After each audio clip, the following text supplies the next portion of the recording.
My name is Chris Karate. I'm Vice President of Communications and Events here at the Post. Thank you so much for joining us this evening for the latest event in our series, A New Line, with Pulitzer Prize-winning fashion critic Robin Givhan. Yay! Tonight we are so thrilled to welcome fashion designer Christian Siriano. He will be out in just 1 minute. I wanted to quickly thank Rizix and Samsung for their support of this program. I'm sure you all had a chance to see the beautiful gowns and handbags Rizix brought, the Christian Siriano line. If you didn't, they'll still be there on your way out, so make sure you check them out. And now I'd like to go ahead and get started. So I'd like to welcome Robin Givhan and Christian Siriano to the stage. Thank you.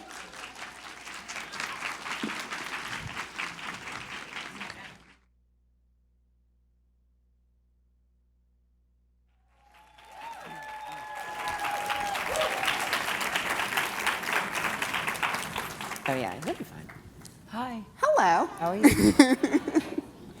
Thank you all so much for being here. As Chris said, I'm Robin Givhan, and I'm the fashion critic for the Washington Post. And it is my pleasure to welcome designer Christian Siriano. I just want to remind you in the audience and those who are watching the live stream that you can contribute to the conversation and also ask questions by using the hashtag #NewLine. I have a tablet with me, and hopefully I'll be able to get to some of your questions before the evening is done. And with that, I'd like to get started and first of all point out that Christian has a new book. Woo! Dresses to Dream About. You know, we're self-promoting today. And I'm also gonna put it down because I'm afraid that I'll start flailing and I'll knock over the water and it'll all go wrong. Also, I don't know how many people here know this, but Christian is also kind of sort of local. Yeah. From Annapolis. Just up the Parkway. Street. It's a quick drive. And I sort of wanted to start there because I was intrigued when I was looking through the book that you talked about a lipstick red wingback sofa. Yeah. And how that sort of inspires what you do now, as well as an older sister who was a dancer. Yeah. And did many versions of the Nutcracker, apparently. Many. Yeah, no, I always talk about home because I'm, from Annapolis, but I grew up in a household of, 2 women, but very different. My mom, who, had this love of interior and color and print and texture, and that was always exciting, and I used to go furniture shopping with her all the time, and so I always was a big fan of that, and I think I was a fan of textiles in that world. And yes, we had this red, gorgeous sofa in our living room, my whole childhood growing up, but you weren't allowed to sit on it. It was very important. It wasn't covered in plastic. No, it wasn't covered in plastic, but we weren't really allowed to play in that room, and it's so interesting because now, I have that, and when people come over, I'm like, don't sit in that chair. But I think that, it's fine. So, and then my sister was a ballet dancer, so I was very young. I was always, backstage with her in costumes and hair and makeup and seeing performances and this kind of transformation of, these young girls kind of transformed into these fantasy dream-like creatures. And that's kind of what the book is about. It's about, these kind of dream pieces that hopefully take you away from reality in a little bit. We all need it. Which is always a good thing. Yeah. I mean, I know that you went to, it was the Baltimore School for the Arts. Yes. And then you went off to London to study. Yeah. And you worked or interned with McQueen and Vivienne Westwood. And of course, you did Project Runway. Yeah. Of all of those experiences, which just one of them would be significant on a designer's resume, which one do you think sort of gave you the greatest preparation for not just being a designer, but being a designer with your own business? Yeah, they all have their own great things about them, and their own horrible things. But I think feel free to share. Yeah, listen. That's a real long day.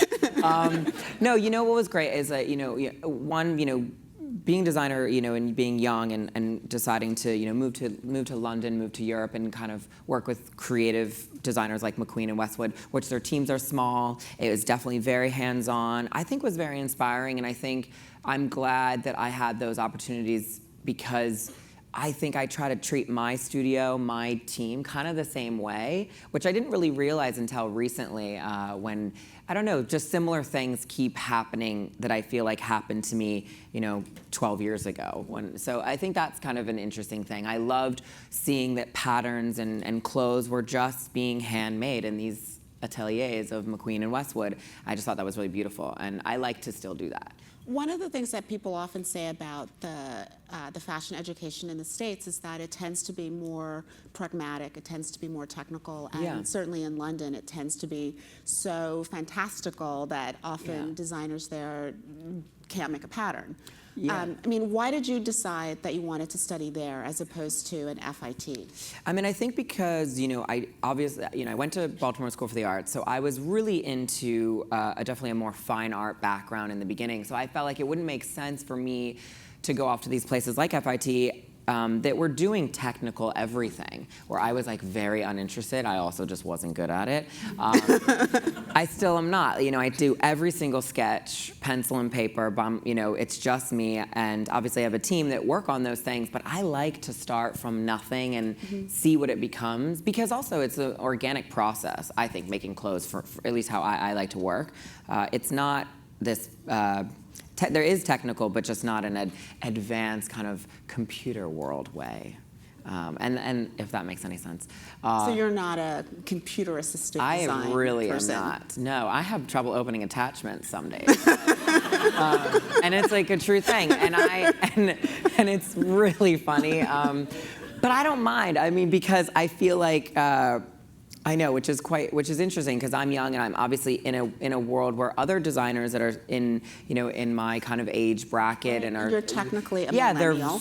It's such a different thing. But then on the flip side, I have a very powerful social media following. We like to promote things in that world. So it's just, I'm just not that technical, but I know what's happening. So that's, I think I just don't like to work that way. Like, I like just like draping on a mannequin and playing with embroideries, and I think that for me is like the best part about being a designer, is starting that way, feeling the fabric. That's my favorite part of the day. Everything else is the worst part of the day. All the business is the worst things. Although, I think the first time, I think when I met you, I was going to say, when I met you, you had not.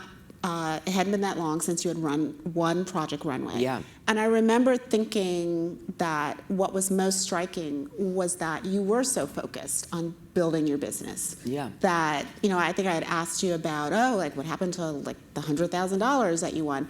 And you talked about putting that away and being really focused on just sort of those mundane things about building a business. Yeah, after the show, obviously, you're thrown into this world. I was also a kid, so it's been... You were 22, right? 21, but I auditioned when I was 20, so this was 12 years ago, so this is a really long time. And so, I was really young, naive, I didn't really know, but when the show ended, I had millions of people wanting something, a product, somehow, something, and I didn't have anything I basically was a brand without being a brand. Right. So I almost kind of went backwards a little bit, unfortunately, but I knew that I had to have something, and I knew that was kind of my only opportunity to really build something that I would obviously, I think, care about and feel good about. And that really was, I just loved making clothes, and I loved making women feel great in those clothes. So, and that's all the whole goal was. I know that there were some hurdles after Project Runway, and is it something that you are happy that you did, or in hindsight, do you feel like in some ways it created these additional hurdles that other designers who didn't go that route sort of didn't have to deal with? Yeah, There's good and there's bad things. But yes, that's the challenge. Obviously I didn't start in a traditional way as maybe other brands have, which is for sure very challenging. You're always held to a different place. It is hard. Also, TV is very hard because you're put in a place it's kind of like an actress that's known for her one movie that she did 100 years ago, and she's been in 100 movies. It's hard to get through people. People's attention spans are quick. I think that's the challenge, which is why I try to push that aside and just try to make beautiful things and season after season. And I think that my biggest thing is the customer is the most important thing, and that's kind of what I learned as the years went on, that I stopped listening to everyone else, and if people didn't support, they didn't support. But we always had the women who were shopping behind us, which was really great. And that helped. You had a great quote, which I'm gonna dig up because I love a great quote, especially when it's yours. Yeah, there was a profile of you, and they had talked about a stylist, I guess, that you had hired to sort of help you, edit when you were putting together the show. And part of the goal had been, to sort of connect with the fashion industry. Yeah. And you said that so often the dresses that the editors love are the ones that you don't sell a single version of. Yeah. Every time. And then your quote Every was... season. It's so annoying. And then you were like... Still 10 years later. So think about that a little bit. No, 10 years later. What do it's you my think favorite about thing. Like, I was just thinking, we just had, not to throw it in there, but we just had, I just had my first cover of Vogue, which is amazing. It was for British, thank you. Yeah, Claire Foy. Claire Foy, she looked amazing. It was a British Vogue cover. Nobody bought that dress, so it's so interesting. So I'm like, well, damn, we're not, so that was sad. But it's okay, because, there are those pieces that are editorial and that are beautiful and that editors love and stylists love and people wear on the red carpet, and they don't always work in real life. So I do, and that's the balance. Yeah. But I think that is how I've been able to kind of keep the business going for so long, is that we kind of have both worlds. We can have beautiful things for editorial and beautiful things for red carpet, but my biggest goal was that I still want to make sure people can buy and wear the clothes or buy something in my world, which is why I do things like Payless, and I've done Lane Bryant, I've done all these different things. Because I think that's very, very important. But it is frustrating when these editors, and I'm dying to come to a show, not you. Robin has been, such a great supporter for so long, which I so appreciate. I really, really do. And, because it is hard, it is a challenge, but that is always the interesting thing that I would read sometimes, even it could be women's wear, who really annoy me. They would, judge so quickly but they know nothing about my business in any way. So that was always a challenge, because obviously I'm still a young brand. I'm not Dior, but my clothes are hanging next to Dior, so it's almost like we're put on the same kind of pedestal. I haven't been in business for 60, 70 years, so it's a challenge. So we're working on it. Well, one of the things that there always has been is this disconnect, I think, between the sort of critical acclaim and success and the magazine covers and the celebrity endorsements and the reality of the business. Yeah. And one of the most sort of famous cases was Isaac Mizrahi, in his sort of first incarnation, For sure. was a designer who was really a household name thanks to Unzipped, thanks to his outsized personality, and that company was never profitable. Yeah. And I think that stuns people. Yeah. Why do you think that disconnect exists? Do editors just not know what it is that customers want? Are customers just frightfully conservative and hesitant to try new things? No, I think it's... Who's to blame? I know, who's to blame? Listen, well, no, I will say it is a mix, but I think the biggest thing is because, no, I never think that... I think the customers are actually... obviously there is a range of a conservatancy, when you're shopping and you are like, oh, can we afford this? Am I going to buy it? Where am I wearing it? That comes up a lot. But for the most part, I never get that pushback as much. Sometimes we get asked for more. I want more of this, more of that. I'm like, oh God, more prints, more color, whatever it is. But But I think a big part of which is why also retailers were struggling too is because they weren't necessarily listening to actually what people were looking for. So I think that happened with the buyers who were sitting in an office buying for a store, which is a challenge because they're not in the store, they don't know what's happening. And I think it's the same kind of thing with certain editors. They've never. I don't know how many editors are even shopping in certain retail. So how do they know, and how are they judging a collection based on if it's good or not, based on those things? And I think that's the challenge that I think our whole industry is kind of having over the last 2 years, because it's there are no rules anymore. People are. That's what I've kind of found, because everyone is finding new ways to build their business, because it's a rough industry right now. How has social media changed your relationship with both your customer and the way that you design and present on the runway? Because sometimes I look at social media and the things that people become so enamored by or enamored with, when I saw them on the runway, there's such a disconnect, because things look incredible in a photograph, not so great. Yeah. In real life. Yeah, for sure. I mean, I think that, social media. And vice versa. Yeah, it is. It's like some days I love, we love social media. I love selling a $17,000 dress on Instagram. That's fabulous. They haven't even seen the back. They're like, ordered. I'm like, all right. It happens. Eva knows. Literally, I'm like, really? I'm like, okay.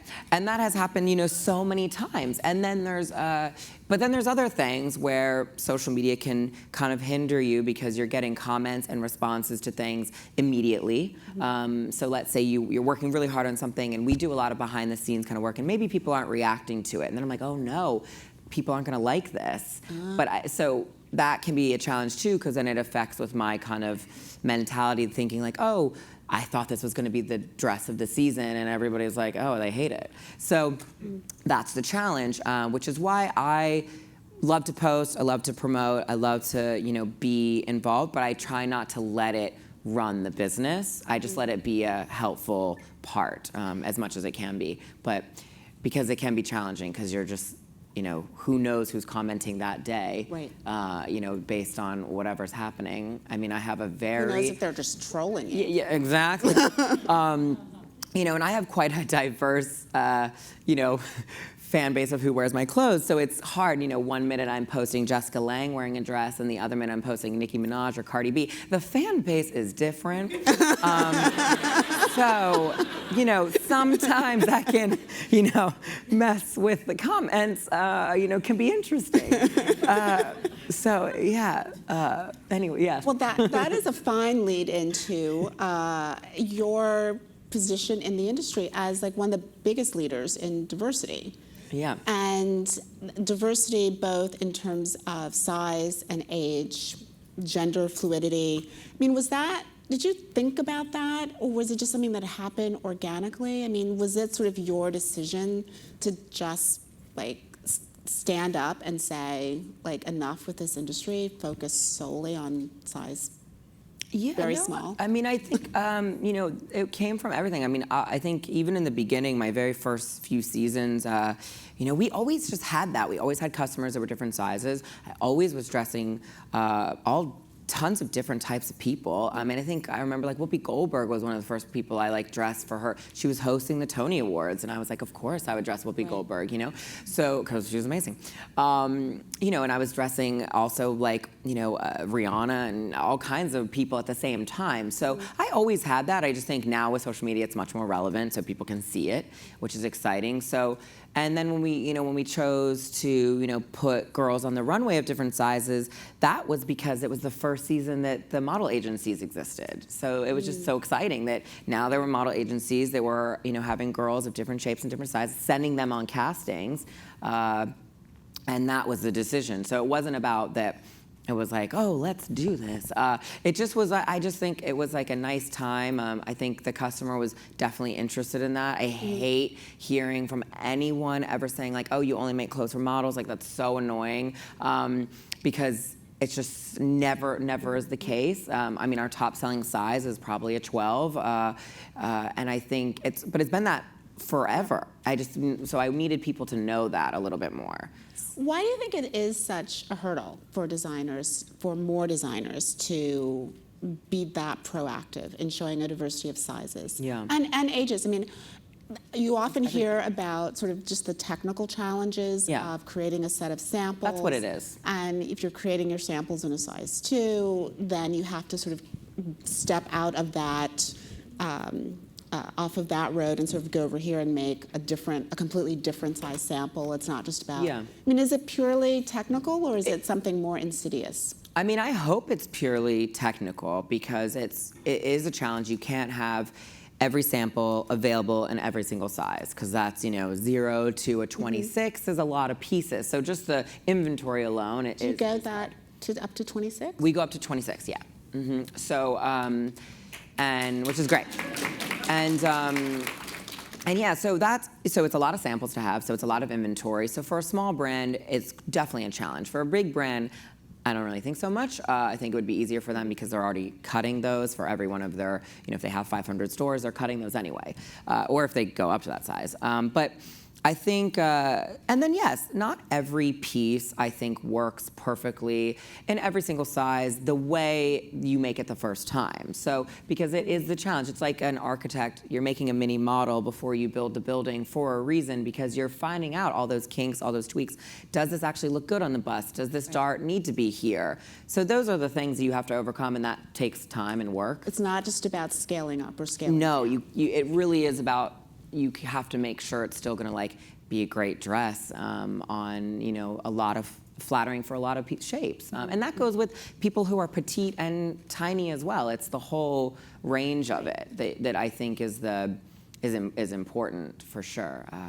But I've learned definitely over the years that because we've been doing it for a while, it's a little bit easier for me. I also just think about it that way.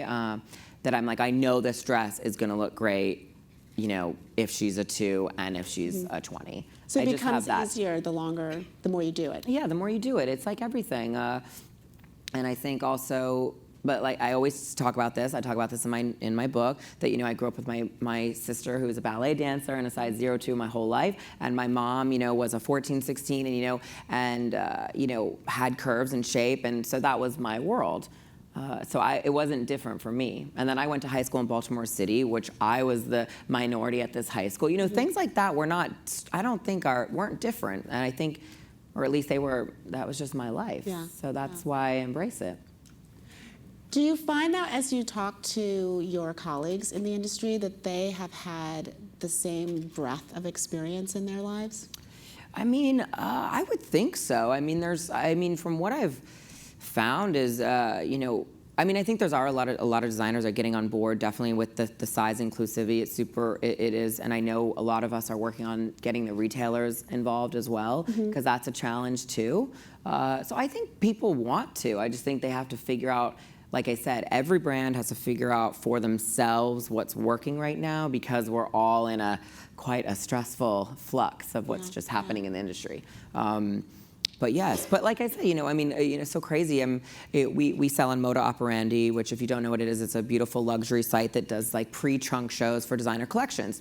We got them to change their algorithm online to go up to a size 24, which they didn't, which is awesome. But think about this, Neiman Marcus, Saks, Farfetch, they don't go above a size 16. You can't click a drop down to go higher than that, which is crazy. That's so strange to me. I mean, how do you make sure that you continue to... They're going to hate me. Oh, God. that you continue to stay in touch with that broad expanse of customer. Because often it seems that the more successful designers become, in many ways, the smaller their world becomes in terms of the kind of people who are in it. Yeah. And, we often talk about designers who basically, are surrounded by this small group of starlets and socialites. Yeah. And they start designing based on for those type of the people. needs that they have in their day, which are so far afield from what an average woman needs in her day. Yeah. How do you keep just sort of, normal people flowing through your life? I guess I don't know. I guess it comes to, the people I surround myself definitely helped, just like friends and family who are, normal people. And, my sister lives in Virginia and has kids, and, so you have to, I guess you have to keep those, I try to keep those people around. But that's why also I like my collections to be quite diverse, because I love that we can dress like a young, cool, fabulous it girl like Zendaya or Kate Mara, and then we can dress somebody who's random and in a new movie, and who cares, But I care because I'm like, I think She cares. It's she her big cares. day. It's fun. It's so someone cares. Maybe, I don't know. But yeah, so I don't know. I guess that just was always more exciting to me. I just think that's, I don't know, it's always more interesting. And I sometimes think, and that's the challenge of being a designer right now in our world, is the business is so tough that what is like fun, what is still like gets you up to go to work every day, and how you deal with so much stress and pressure, and so you have to have the fun things too. Has it changed that much just in the short span of your career? I mean, it's been a little over 10 years? Yeah, it changes every single day. That's the craziness. That you never know what's happening. You never know what's working, what's not working. You can have, it's like the dumb little things that can go wrong or go right. You can have a good collection, and then your orders are triple, double, and then you're having to figure out how to deal with that. Right. And then it can be the complete vice versa, where it's dead and everything shipping from Europe is canceled or whatever, and then you're out. So all those things happen, which are boring for anyone watching this, actually. But it's just the day-to-day life thing. Well, this was not boring at all, and this was like a social media moment when Leslie Jones tweeted about not being able to find a designer to create a red carpet dress for her at the premiere of Ghostbusters. Yeah. Were you on Twitter following Leslie Jones, or did someone bring this to your attention? How did you? It was really. How did you find out? Yeah, about it was very early in the morning. I'm so sorry. And my husband, we follow Leslie because we love her. And I think in the morning we're just always on our phones. And yeah, Leslie tweeted it. It was kind of early. It was random, or maybe it was the night before. I can't remember. But it just popped up. I mean, I don't follow that many people, so I follow just people I love. And yeah, it was so random. And Brad, my husband, was like, you need to respond because she's amazing. We love her and we watch her. And so it was just such an easy thing. And it was nothing. I didn't even respond with words. I just responded with like a little hello thing. And then like the hand emojis. Yeah. The waving. Because I didn't want to be like I didn't want to be like also like, well, love ya, but you didn't ask me. So I just was like, hey. But I wanted to, lend a helping hand, and I think. And it was so fun. She's such an amazing person. It has led to, I think, a nice also friendship. She did come to my show this past season. It was very intense. We'll get to that in a moment.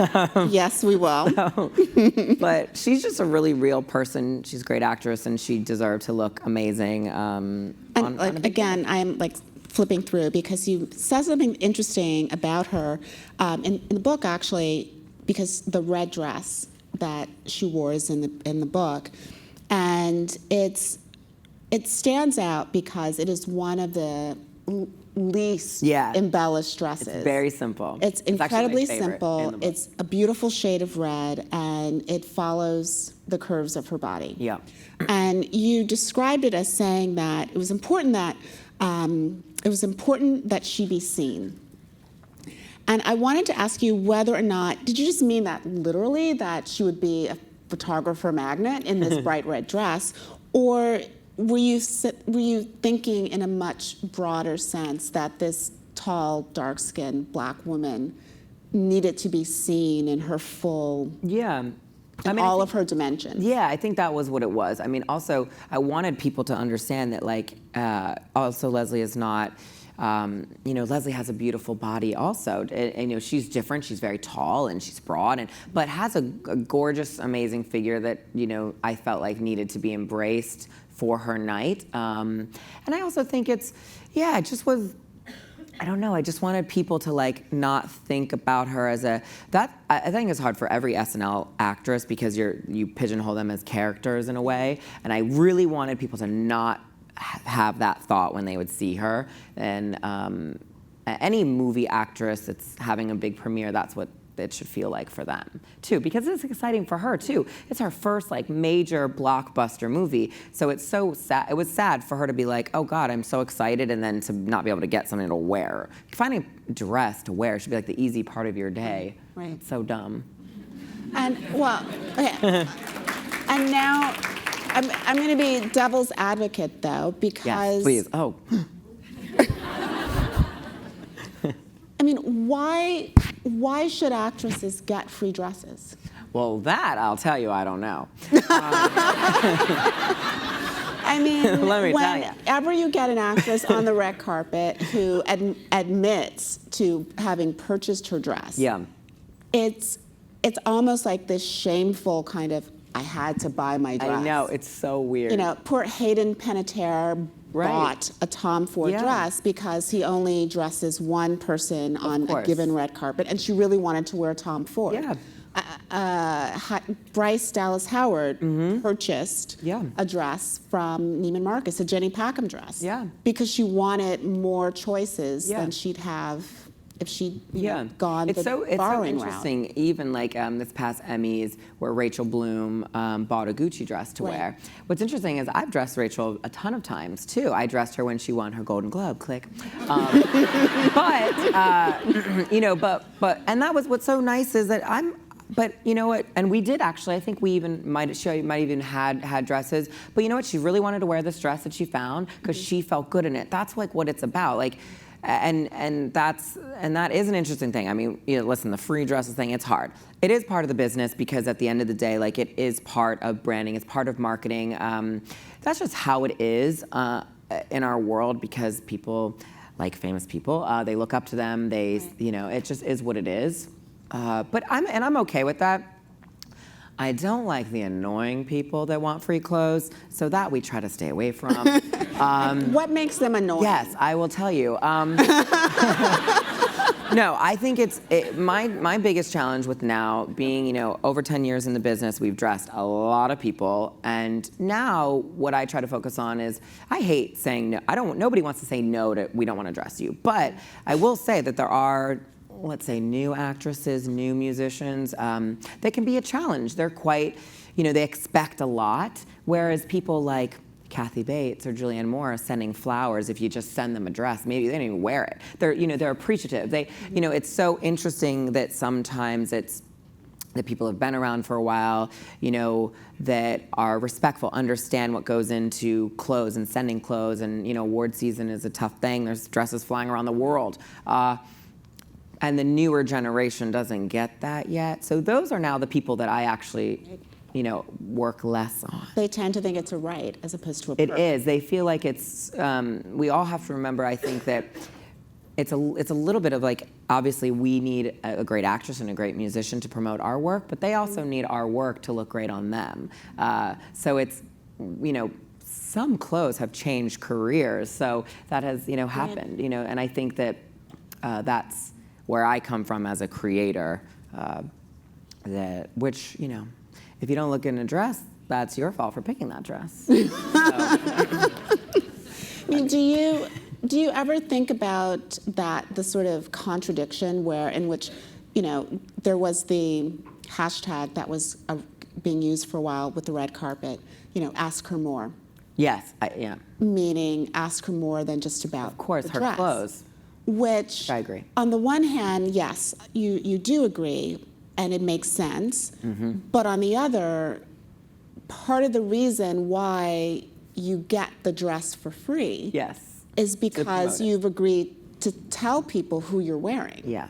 So to get to borrow a dress and then not want to be asked about the dress seems a little... It drives me naughty. I get to a dark place when that happens. Because it does happen. Because I think that there is enough for everything. There's enough you can ask, what are you wearing? You look stunning. How, oh my God. How And what do you think about world peace? And what do you think? Yeah, exactly. go. It's easy. It's easy Two to. thoughts, you can know, keep it them in is. your But I think, I think that's why I think the interviews should be a conversation. I think it's more interesting for people watching. I think all the above. So, yes, and we have had where, there's no promotion of what they've worn whatsoever. And yes, that can make me really, it's hard, because it is sad. We And work it's a cost for It's you. a huge cost. We work so hard to get the clothes to them, if we're making it custom, I mean, that's a whole nother world. And then nothing comes from it because, maybe they don't even promote it. Yeah, it can be very frustrating. But what can you do? Beside what I do is I love a strong email. Because I really do. It's With an attachment. Oh, I'm not good at attachments, but I love a great email. It is grammarly horrid. I'm just saying it like I'm thinking it. So, there's no commas anywhere. It's a mess. But I will say, I've learned over the years that those emails actually go a really long way because, some days it's like, I'm like, okay, like we all have to I go back in my place and I'm like, I've dressed a lot of great people. So now it's almost like it can be a frustrating conversation that I don't need anymore. It's not the only thing that sells clothes, and I think the stylists are definitely the person that they need to be taught that as well, is that people still buy clothes even though that one actress doesn't wear them. And that is the challenge that I think the world, the Hollywood world needs to understand, for sure. But Leslie Jones, though, has turned out to be a terrific ambassador, it seems. And I love dressing her. Could you hear her at your show? Listen. I don't know, if you don't know this. Please watch this video because it's genius. It's like, it was the highlight of all of New York Fashion Week.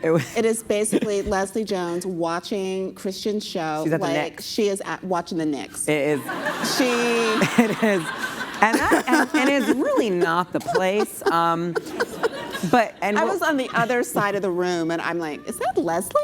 Yeah. What? I mean, it is so interesting, too, because she came in the next day for a fitting for the Emmys, because we dressed her for the Emmys, and she walks in, she's like, baby, she goes, I didn't know, I thought they were your friends. She was like, I don't think she knew who was really there. And I'm like, because Vogue's sitting across from her, and I don't think she knew. But that's why it's great, because she's just it feels very real and authentic, and she was just so excited. She'd never been to a fashion show before. I think that was in itself exciting, and the clothes obviously were exciting for her. She loves Coco Rocha. She was like, anyway, so it's just. And Coco actually tweeted that she would like for Leslie Jones to just cheer her on when hype she's woman. making toast. Oh my when God, she's the doing best her grocery hype woman shopping. in the world. But I will say at the beginning, I'm backstage, I see nothing that's going on. I see it on a little monitor, and I thought somebody got hurt. So I was like, oh, it's over. I'm like, pack it up. We spend so much time on Fashion Week, and the shows are 12 minutes, so it's very stressful, and it's all happening in such a quick moment that it felt really good. Even though Leslie was over the top and crazy, it felt actually such a nice relief, because at the end of the day, I was like, God, because I was like, if everyone hates it, who cares? At least she liked it. So that helped me, I will say. I got through the rest of the day without having a breakdown. And in a moment like that, it does feel like fashion suddenly stops being just about the clothes, but about this something bigger. It was about helping Leslie Jones to sort of step out of this niche and be seen in a different way publicly. And with her cheering, it was also this delight and pleasure that fashion gave her. How do you see fashion's role in popular culture? It defines people, no? No, it's such a huge role. and it's such a big part. Yeah, it's a big part of our world in everything, in politics. Listen, we're here in D.C. Clothes matter. It's unfortunate sometimes how they matter so much, or what it's judged for. But yeah, it matters. I think. But that's what's exciting. I mean, it's the same thing with so many industries. Art, music. I mean, music shapes cultures. I think. Which is why I think right now it's a very exciting time to be a designer and see people just like appreciate things, to take a step away from everything else. At least clothes, you can get to have fun with it. They should make you feel good. Like that's, I think, what it should be about. One of your other big customers, Michelle Obama, wore a beautiful cobalt blue dress of yours during the Democratic National Convention. Yeah. A lot of designers came out one way or the other in their feelings about the current First Lady. Yeah. I mean, how did you feel about that, and in terms of dressing her? Not that she can't go into any store and buy whatever she wants to, but sort of creating something specifically for her. And have your feelings changed in the last, what's it been, 9 months, 8 months? It was a tough question. Oh, now, people.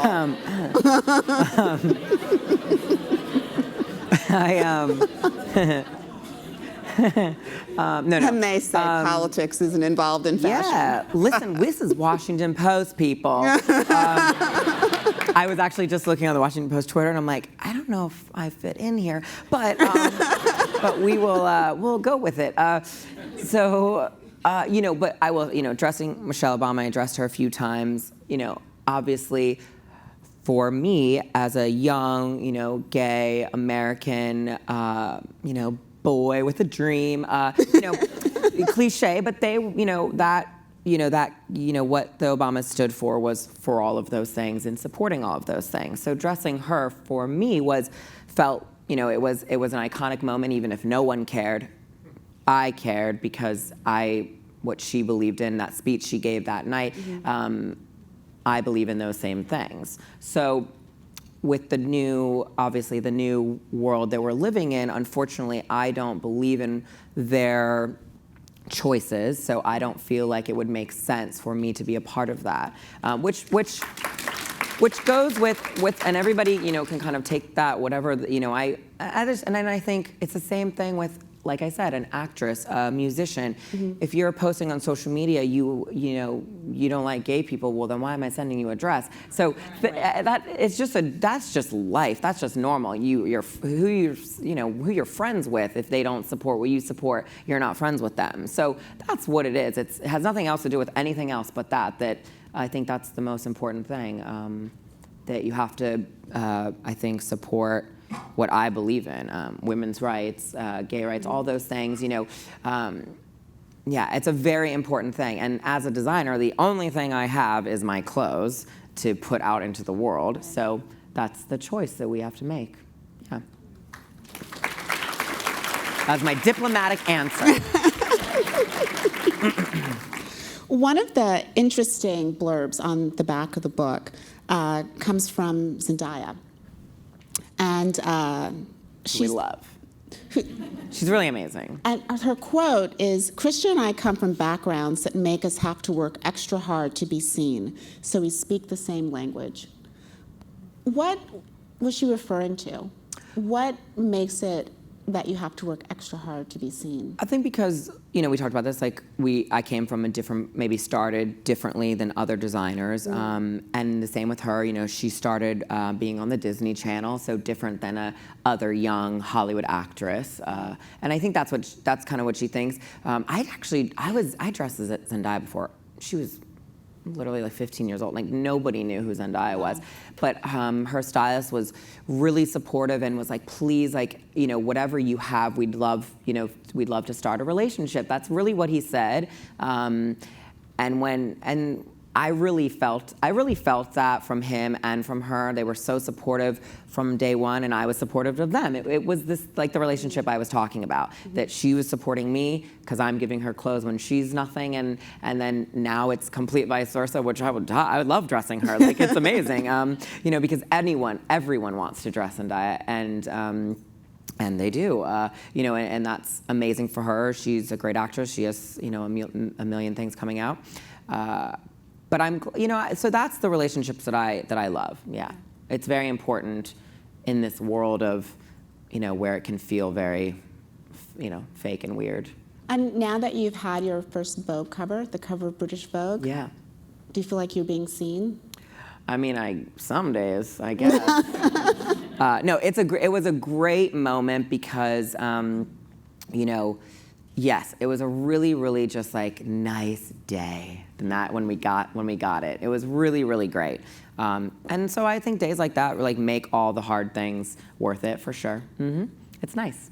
And this book, I'm really proud of the book. I think it's the whole point of it was really to like take people, transform, because of what's happening in the world, there's a lot going on. I think it was to kind of take that 10 minutes flipping through and you kind of transform yourself into like a dreamlike place. That's what I wanted. Yeah. Well, I think the audience might turn on me if I don't take any questions. Okay, yeah. I learned my lesson. Yeah. Let's see. From Twitter. Oh, well, this is an interesting one. Can't wait. Which couture house would you like to hold the reins to if you were given the chance? Oh, if I ever was to go somewhere? Mm-hmm. So many. In 2 years when they start doing the whole musical chairs thing. Yeah, they love a switch up. I don't know, a lot. There's so many brands that I admire and think are, make beautiful things. I think, for me, probably for a long time, it would be probably be Dior. That would be my favorite place to be, just because of what the history is, for what they've done for so long. But I think there's so many that I think are interesting in their own ways. And that I would definitely, though, I would like a challenge, though. So maybe, I don't know, obviously, like, even something random like designing for a brand like Celine, which maybe isn't normally what I would do, but... Well, word is you might get a chance. I know. There might be an opening. There might be an opening. Yes. Rumors, people. Yes, rumors. yes. But, and that would be exciting. I'm open to anything, though, really. And the last question that I will take from Twitter is it hard for American designers to make it on the world stage? And by make it, I'm assuming that means to be able to sell globally and be seen through the same lens as a designer based in Paris. Yeah. It is actually. It is a challenge for sure. It's a big world out there, and I think I'm really happy and fortunate that we, have a great business, an international business, which is exciting. But it takes time. It grows every year, and there's, it's because every country is like, it's a whole new world. So it's very, the challenges are so. They can be very difficult because. Do you think you could remain independent and grow like that, or would you have to have a corporate owner like an LVMH or a Kering? Yeah, I think it depends on how big of a scale I would want it to be. But yes, it's a challenge for sure. Just because it's like, think about certain countries. You can't just open a store in certain countries. It's it's a licensing that you're, licensing the name to that country in a way, which is we have a huge business actually in the Middle East, and that's how it works there. You can't, I couldn't just open a store tomorrow if I wanted to. So that, there's definitely the challenges there. But I think, that'll be the 10-year plan. Lots of plans in the next few years, so we'll see. But we're still focusing on U.S. We're opening a great new store in New York this coming year, so it's exciting. Yeah. Well, thank you all so much for coming. Thank you. Went so fast, sorry. And I know. I barely talked. And I should tell you that you can find more about upcoming programs and tonight's highlights from tonight on WashingtonPostLive.com. So thank you. Thank you, guys.